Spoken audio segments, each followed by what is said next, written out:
Mientras voy dibujando este objeto, este martillo, esta masa, voy a dar algunas referencias de cómo lo voy haciendo.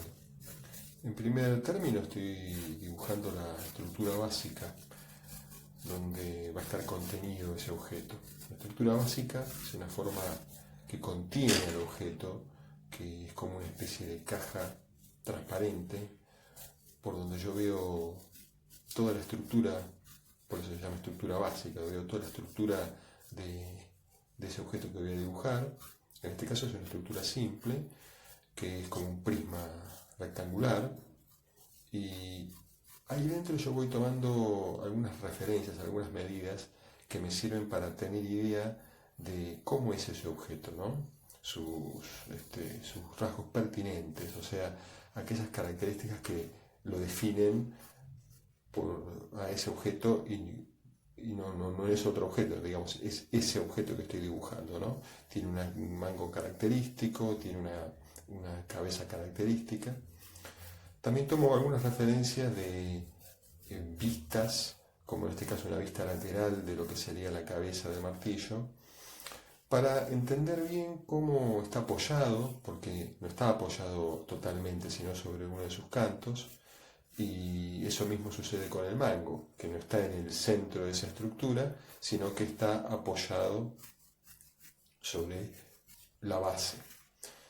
Y en el centro, también en la vista lateral, veo cómo pasa todo el mango por dentro de esa cabeza, a pesar de que yo, insisto, no vaya a ver eso luego en el dibujo terminado, me viene bien saberlo para entender cómo es ese objeto y cómo yo tengo que dibujarlo.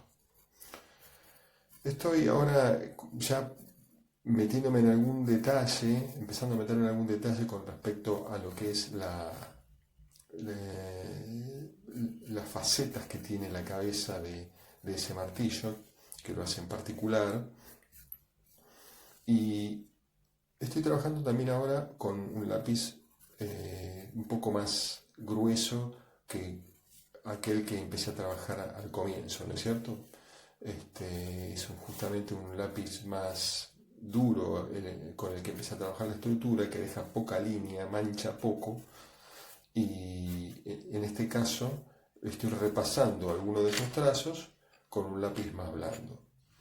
Y en este momento justamente tomo un lápiz aún más blando para manejarme con mayor plasticidad en el dibujo y que me va a permitir también hacer algunas sombras y algunos trazos mucho más ágilmente, pero que va a manchar más.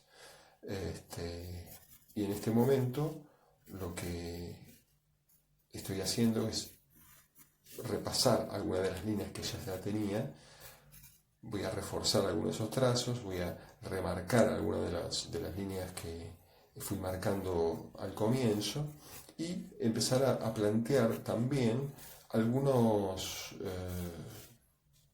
cuestiones que tienen que ver con la luz y con definir la forma, tanto de lo que es la cabeza del martillo como en el mango, las distintas texturas que voy a tener con respecto a si esa parte del mango va a estar pintada o no va a estar pintada.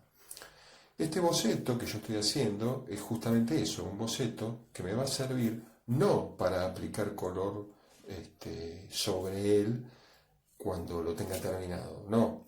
Lo que voy a hacer es tenerlo, acá voy a apuntar un montón de cuestiones que tienen que ver con, como les decía, formas, dónde pega la luz, cómo va a proyectar la sombra, etcétera, que me van a servir de referencia para cuando yo lo pase a color, lo tenga en cuenta, pero no va a ser sobre este dibujo.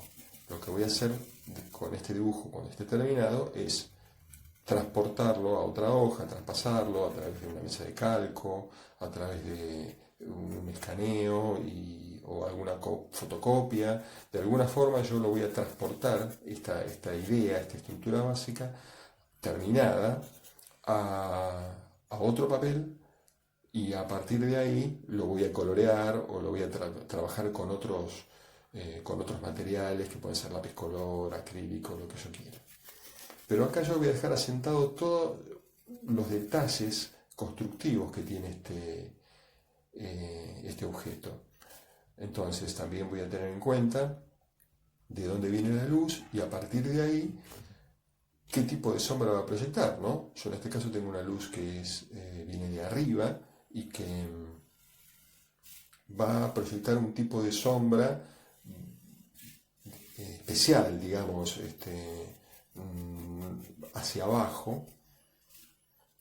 Yo eso también lo dejo asentado en este dibujo para luego después tener referencia de eso cuando lo quiera pasar al trabajo de lápiz color o que trabaje con otro material. Y otra cosa importante a tener en cuenta es el soporte, ¿no? Ya les hablé de los lápices, de la dureza del mismo, para qué puede llegar a servir cada uno en cada instancia del dibujo. Y también el tema del soporte, ¿no? Yo estoy trabajando con un papel, en este caso es un papel común de 120 gramos, un papel para bocetar, pero que supera a lo que sería un papel de resma, de fotocopia, ¿no es cierto? Un papel de impresión común, que debe rondar los 75, 80 gramos. Este es un papel mucho más resistente para este tipo de dibujo.